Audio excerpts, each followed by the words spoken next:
अस्सलाम वालेकुम रहमतुल्लाहि व बरकातहू। दोस्तों, एक बड़ी ही खूबसूरत वीडियो मेरे सामने आई जो कि मैं आपसे काफ़ी अर्से तक बयान करना चाहता था, लेकिन कुछ लोग ऑलरेडी इतना अच्छा काम कर रहे हैं तो क्यों ना उनकी वीडियो प्रमोट की जाए। और ये साहिल खान साहब हैं और आई डोंट नो ये यूट्यूब पर हैं या नहीं, मैंने क्योंकि सर्च किया है ये नहीं मुझे मिले। टिकटॉक पे बहरहाल ये ज़रूर हैं। तो आइए इनकी वीडियो देखते हैं और कुछ इल्म हासिल करते हैं आज के इस फितने के दौर में।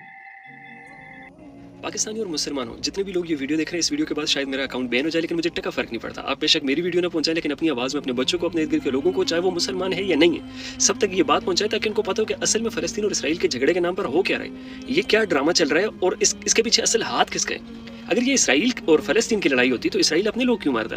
अगर अमेरिका और ईरान के दरमियान ये लड़ाई है तो अमेरिका के लोग खड़े होकर फ़लस्तीन और मुसलमानों को क्यों सपोर्ट कर रहे हैं? अगर ये लड़ाई यहूदी और मुसलमान के दरमियान है तो अमेरिका में यहूदी खड़े होकर फ़लस्तीन और मुसलमानों को क्यों सपोर्ट कर रहे हैं? आपको एक बात बता दूं, ये लड़ाई मुसलमान या यहूदी के बीच नहीं, इसराइल या फ़लस्तीन के बीच में नहीं। आपको बिल्कुल बैक पे ले चलता हूँ कि जहाँ पर इसकी बुनियाद शुरू हुई थी। अल्लाह ने जब ज़मीन बनाने से पहले जब आग से शैतानों को और जन्नात को बनाया और दूसरी तरफ नूरानी मखलूक यानी कि फरिश्तों को बनाया, तब भी एक जंग हुई थी जिसमें शैतान और जो इनके कबीले हैं या जिन्नात है जितने, वो जो सारे कबीले उनकी आपस में हर वक्त लड़ाइयाँ झगड़े। जिन्होंने पढ़ा इस बारे में उनको पता होगा। ये लंबी डिबेट है, पूरा तफसील करना बहुत लंबा हो जाएगा, मैं शॉर्ट बता रहा हूँ आपको। फिर अल्लाह ताला ने फरिश्तों को भेजा जिन्होंने उनको मारना शुरू किया, उनको ख़त्म कर दिया। उनकी एक जो वार है उससे कई शैतान कई जन्नात मर जाते थे उनके एक वार से। इनमें से जो इनका सरदार था उनको अल्लाह ताला का हुक्म हुआ, फरिश्तों को उसको कैद करके लाया गया, जिसको बाद में अज़ाज़ील बना दिया गया, यानी कि अल्लाह का बरगज़ीदा बंदा, जो बाद में इब्लीस बना। ये एक लंबी डिबेट है, यानी कि ये शुरू से चलता आ रहा है। वही लोग जो इस वक्त दुनिया में इल्यूमिनाटी के नाम से, फ्री मेसन्स के नाम से और इसके अलावा जितने भी शैतानी पूजा करने वाले हैं ना, उनके नाम से जाने जाते हैं। मैं पहले भी आपको एक्सप्लेन कर चुका हूँ, ये चाल आज से नहीं चल रही। 2015 में मुझे इसका पता चला था और वो भी डॉक्टर इसरार अहमद साहब से। अब मैं आपको एक छोटा सा क्लिप दिखाता हूँ एक मूवी का, अवेंजर्स का। उसके लास्ट में एक डायलॉग है, वो इसके पूरा खुलासा है। ये क्लिप देखें जरा। मुझे लगा था कि आधी दुनिया खत्म हो जाएगी तो बची हुई दुनिया खूब तरक्की करेगी, लेकिन इंसान अपने बीते हुए कल को जख्म की तरह चाटता है, और जब तक ये बेवकूफ लोग बीते हुए कल को भुला नहीं सकते, ये कभी अपने आने वाले कल को अपना नहीं सकते। बीते हुए कल से क्या मुराद है? यानी कि कल हमने जितने फ़लस्तीनी मारे या कल जितने मुसलमान मारे, कल जितने आम लोग मारे, ये एक मुल्क में नहीं है, लबनान, सीरिया या इस तरह के कई मुल्क, अफगानिस्तान, उसको मत याद करो। जो हम तुम्हें आने वाली दुनिया दे रहे हैं उसके बारे में सोचो कि हम तुम्हें कितनी तरक्की देंगे। तरक्की के नाम पे क्या चीज़? यानी कि शैतान के पुजारी बनकर और फिर आप दुनिया में सेम जेंडर के साथ आप जिना करो, यानी कि लड़का लड़के के साथ, लड़की लड़की के साथ, कोई भी किसी को कत्ल करे, पूछने वाला ना हो, नशा आम हो, शराब आम हो, यानी कि जो शैतान जिन चीज़ों को अलाउ करते हैं वो चीज़ें होनी चाहिए। इसको ये आज़ादी कह रहे हैं। अब सवाल पैदा होता है कि अगर ये लोग आखिर में इस तरह मुसलमानों को मार रहे हैं, इनसे डर रहे हैं, इनको पता है कि ये जो है नबी अकरम सल्लल्लाहु अलैहि वसल्लम की हदीसें हैं वो सच्ची हैं, जब इनको नबी अकरम सल्लल्लाहु अलैहि वसल्लम की हदीसों पर इतना यकीन है तो फिर ये सब कुछ आखिर जानते हुए भी क्यों कर रहे हैं? मैं बताता हूँ। जब नबी अकरम सल्लल्लाहु अलैहि वसल्लम का विसाल हुआ इस दुनिया से, वो दुनिया छोड़कर जा चुके, तब उस दिन से दज्जाल आज़ाद है। मुझे और आपको नहीं पता कि वो कहाँ है, मुझे और आपको नहीं पता उसकी ताकत क्या है, मुझे और आपको नहीं पता कि वो क्या कुछ करने के कैपेबल है, लेकिन जो उसके पैरोकार हैं वो शायद उससे मिल भी चुके हैं। और ये खुद इस पर कई उलमा भी कहते हैं कि वो मिल चुके हैं। उसने ताकत देखती हुई जब आपके माँ बाप को आपके सामने जिंदा खड़ा कर दिया जाए, आपकी आने वाली ज़िंदगी आपके सामने एक फ्लैशबैक जैसे दिखाया जाता है, उस तरह दिखा के आपको बताया जाए कि देखें हमारा ये इरादा है, हम आपको एक नई दुनिया देंगे, ये करेंगे। दज्जाल जो करेगा उसकी पावर आप सोच भी नहीं सकते। वो नऊज़ुबिल्लाह उसको अपना खुदा मानना शुरू कर देते हैं। जब वो जो कुछ दज्जाल कहेगा वो करेंगे, वो दुनिया को उस आखिरी पैर पे लेकर जाएंगे जहाँ पर अल्लाह ने डिसाइड किया। इसलिए यहूदियों को सारी चीज़ों पर तो यकीन है, जो ये इल्यूमिनाटी के मानने वाले, सॉरी यहूदी नहीं, इल्यूमिनाटी के मानने वाले, जो सारी चीज़ों पर उनको यकीन तो है, लेकिन दूसरी तरफ उनको इस बात का भी भरोसा दज्जाल दिला चुका है कि हम तुम्हें एक नई दुनिया देंगे जहाँ पे मौत नहीं होगी। अगर तुम मरोगे हम तुम्हें दोबारा जिंदा करेंगे, तुम जो कुछ करोगे तुम्हें कोई पूछने वाला नहीं होगा, तुम्हें दुनिया की हर ताकत दी जाएगी, दुनिया की हर विश तुम्हारी पूरी होगी। ये सारी चीज़ें जो है ना, ये ख्वाब उनको दिखा चुके हैं, जिस पर उनका जो शैतानी भरोसा है ना वो ठप्पा लग चुके हैं। उनको भरोसा हो चुका है कि यार हम एक नई दुनिया बना सकते हैं। इसलिए वो कह रहे हैं कि आधी दुनिया में, यानी कि जो इस तरफ नहीं आ सकते, वो फ़र्क नहीं पड़ता वो क्रिश्चियन है, फ़र्क नहीं पड़ता वो हिंदू है, फ़र्क नहीं पड़ता कि वो किसी भी तबके से ताल्लुक़ रखते हैं, वो मुसलमान है, कोई भी आम इंसान जो कि शैतान को न माने, उनको ख़त्म किया जाए, उनको ना सफ़ाई हस्ती से मिटा दिया जाए। सिर्फ वो लोग रहे जो इल्यूमिनाटी को मानते हैं, और ये होने जा रहा है, देखते जाओ।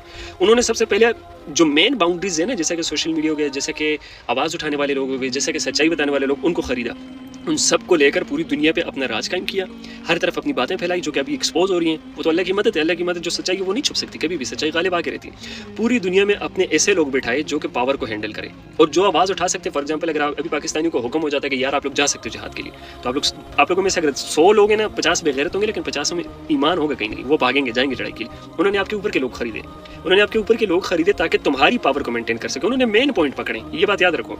अब उनका मेन मकसद यही है कि जितने भी आम लोग हैं, चाहे वो किसी भी तबके से, किसी भी रिलीजन से, किसी भी रंग का है, किसी भी जात से, किसी भी मजहब को फॉलो करते हैं, اگر وہ شیطان کو نہ مانے اس کو صفحہ ہستی سے مٹا دو. باقی صرف وہی لوگ رہیں کہ وہ سارے کام کر سکے جو ان کا دل چاہے. کسی کو بھی اٹھ کر قتل کر دینا, کسی کے ساتھ بھی زنا کر دینا, کسی کی بھی جان لے لینا, کوئی بھی ایسا کام جو کہ شیطان کرنے پہ خوش ہوتا ہے. یہ ہے اصل پروپیگنڈا. یہ ہے جس کو دی گریٹر اسرائیل کا نام دیا گیا. اصل میں وہ دی گریٹر اسرائیل کا نام ہے صرف. اصل میں تو وہ طاقت قائم کرنی ہے جو کہ شیطان کے نام پر ہے. اور میں نے پہلے بھی آپ کو ایک بڑی ویڈیو میں سب کچھ بتایا تھا کہ جو وہ غرقت کے درخت لگا رہے ہیں, انہوں نے وہ دیکھو کس مقدار میں پہنچا دیا. آج یہودی ابھی بھی غرقت کے درخت کے نیچے کھڑے ہو کر لڑائیاں کر رہے ہیں. اور یہ ساری چیزیں ہمارے مسلمانوں کو نہیں سمجھ آ رہی, اور بہت سارے لوگ ایسے ہیں جو کہ مسلم نہیں اور ان کو سمجھ آئے گی کہ یہ الومناٹی والے کر رہے ہیں, یہ فری میسن والے کر رہے ہیں, وہ لوگ یہ تباہی مچا رہے ہیں. یہ جو غزہ کی پٹی کو جان بوجھ کے بار بار ٹارگٹ کیا, وہ تو واپس حماس سے بھی لڑ سکتے ہیں, ادھر کیوں مار رہے ہیں؟ تاکہ ایران بیچ میں کودے, ایران کودے تو امریکہ بیچ میں کودے, امریکہ کودے تو جو ان کی سپریم پاورز ہیں نا وہ ابھی تک نہیں آئی. سپریم پاورز جب لڑیں گی نا تب بڑا تباہی مچے گی. تب پھر صرف وہ جو نبی اکرم صلی اللہ علیہ وسلم کی حدیث ہے, اگر کسی کے 1000 بیٹے ہیں تو ان میں سے ایک بچے کو 999 مرے گے. تو امیجن کرو کہ کس قدر بڑی تباہی یہ لوگ مچا سکتے ہیں, کیا کچھ کر سکتے ہیں. اپنے لوگوں کے دماغ میں انہوں نے اس قدر گند بھرا ہوئے ہیں, جو ان کے ماننے والے ہیں ان کو ایسے یقین دلائے ہوئے کہ تم اگر بوڑھے بھی ہو نا مارو, جو تمہارے سامنے آتے ہیں مارو اسے, جو اس کے خلاف بولے گا مارو, وہ تمہیں مار دیں گے, تمہاری عمر ختم ہوگی, ہم تمہیں دوبارہ زندہ کریں گے. وہ دجال والا کانسیپٹ جو آپ کو بتایا. تو یہ جو اصل لڑائی ہے نا, یہ الومناٹی کا نام بھی ہٹا لو, شیطان اور عام انسان کے درمیان ہے. اور یاد رکھیں کہ شیطان کو عام انسان نہیں مار سکتا. اس کو مارے گا وہی جس کے پاس اللہ کی طاقت ہو, جس کے پاس اللہ کا بھروسہ ہو, جس کو یہ پتہ ہو کہ یار میں نہیں مار رہا, اس کو اللہ مارے گا. اور وہ امام مہدی کے علاوہ کوئی نہیں کر سکتا علیہ السلام. تو اب آئی ہوپس آپ کو سب کلیئر ہو گیا ہوگا. اس ویڈیو کو اپنے پاس رکھیں تاکہ آپ جب بھی کوئی بھی لڑائی دیکھو تو آپ کو اس کا اصل سبب پتہ ہو کہ یار اس کے پیچھے ہو کیا رہا ہے, اس کے پیچھے ہو کیا رہا ہے. اور یہ جو شیطانی چالوں والے ہیں نا, یہ مسلمان کی نفس چیک کرتے ہیں. نفس یہ کتنی دھڑک رہی ہے, یہ دھڑک رہی ہے سے کیا مراد ہے. وہ ایک چھوٹا حملہ کرتے ہیں, دیکھتے ہیں کہ کوئی بول تو نہیں رہا, پھر تھوڑا بڑا کرتے ہیں, پھر کوئی بول تو نہیں رہا, پھر تھوڑا اور بڑا کرتے ہیں, پھر کوئی بول تو نہیں رہا. اس وقت وہ اس دہانے پہ کہ انہوں نے آدھا غزہ تباہ کر دیے, آدھا تباہ کر چکے ہیں, اور وہ دیکھ رہے ہیں کہ یار سعودی نہیں بول رہا, آیا ہی نہیں ہے, یو اے ای نہیں آیا, فلاں نہیں آیا, فلاں نہیں آیا, اب ٹائم ہے, اب تباہی مچاؤ. اور وہ اور دھمکیاں دے رہے, اور لوگ ماری جا رہے ہیں. کیوں؟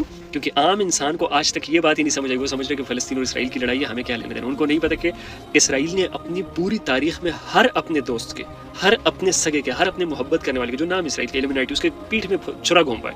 اس میں صرف وہی لوگ رہ سکتے ہیں جو کہ شیطان کے پیروکار ہوں, جو کہ اس چیز پہ بھروسہ رکھتے ہو کہ کسی بھی جان لینے کا, کسی کی بھی جان لو تو کوئی قیمت نہیں رکھتی. وہی لوگ بچ سکتے ہیں. اور مزے کی بات آپ کو بتا دوں نا کہ یہ وہ لوگ ہیں جن کو کوئی فرق نہیں پڑتا کہ ان کے ساتھ والا جو ساتھی ان کے ساتھ کھڑا ہے یہ زندہ رہے یا نہ رہے. ان کو پتہ ہے کہ یہ مر گیا, ان کے ذہن میں یہ بات ہے کہ یہ مر گیا میرے ساتھی نے, یہ دوبارہ زندہ کیا جائے گا. دجال ہے, اس نے بھروسہ دلائے ہوئے. تو یہ یاد رکھیں مسلمانوں, آپ کو عبادتوں کی بہت ضروری ہے. اللہ کی غیبی مدد آپ سوچ بھی نہیں سکتے, تب تک نہیں آ سکتی ہم پہ جب تک ہماری عبادتیں ٹھیک نہیں, نمازیں پوری نہیں. تو صرف دعائیں کرتے رہو, عبادتیں کرتے رہو, اور اللہ سے بار بار اس چیز کی پناہ مانگتے رہو جو دجال کا فتنہ آنا ہے نا, اس کو پناہ مانگتے رہو. کیونکہ یہ اسرائیل اور فلسطین کی جنگ بہت چھوٹی ہے, کچھ بھی نہیں ہے اس کے سامنے جو آگے ہونے جا رہا ہے, جو اس دنیا کے ساتھ ہونے جا رہا ہے. تو ہر وقت اپنے اللہ کے ساتھ جڑے رہو, اور اللہ تمام لوگوں کو دجال کے فتنے سے بچائے. آئی ہوپ سو کہ آپ کو سب کلیئر ہو گیا ہوگا. جزاک اللہ خیر سننے کے لیے, جنہوں نے پوری ویڈیو دیکھی, اللہ سب کو خوش ہے. جی دوستو, آپ نے ان کی ویڈیو دیکھی, یہ کافی انفارمیٹیو ویڈیو ہے. اس میں کچھ چیزیں مزید ایڈ کی جا سکتی ہیں, لیکن انہوں نے شارٹ میں بیان کی ہے. تو انشاءاللہ اس کے اوپر کسی دن میں وقت نکال کے اس کو مزید وضاحت کروں گا. انہوں نے بڑی اچھی باتیں کی ہیں, بالکل لاجیکل باتیں ہیں, اور ویسا ہی ہم دیکھ رہے ہیں جیسے یہ بیان کر رہے ہیں. لیکن اس میں کچھ ہم میں اختلاف بھی ہو سکتا ہے. وہ ظاہر سی بات ہے, انسان ہے, کوئی نہ کوئی جو ہے نالج میں تھوڑی کمی پیشی ہو جاتی ہے. جیسے کہ لاسٹ انہوں نے بتایا کہ وہ دجال کو جو ہے جو امام مہدی جو ہیں وہی قتل کریں گے. نہیں, ایسا نہیں ہے. دجال کو جو ہے عیسی ابن مریم قتل کریں گے, جو کہ ہمیں حدیثوں میں ملتا ہے. باقی ماشاءاللہ جزاک اللہ خیر, اللہ تعالیٰ ان کو جزائے خیر دے. بڑی اچھی ویڈیو بنائی ہے. اس کا پارٹ 2 بھی میں انشاءاللہ بناؤں گا, اس میں مزید وضاحت کروں گا انشاءاللہ تعالیٰ. اللہ تعالیٰ مجھے توفیق دے, اور ملتے ہیں نیکسٹ ویڈیو میں. السلام علیکم و رحمۃ اللہ وبرکاتہ.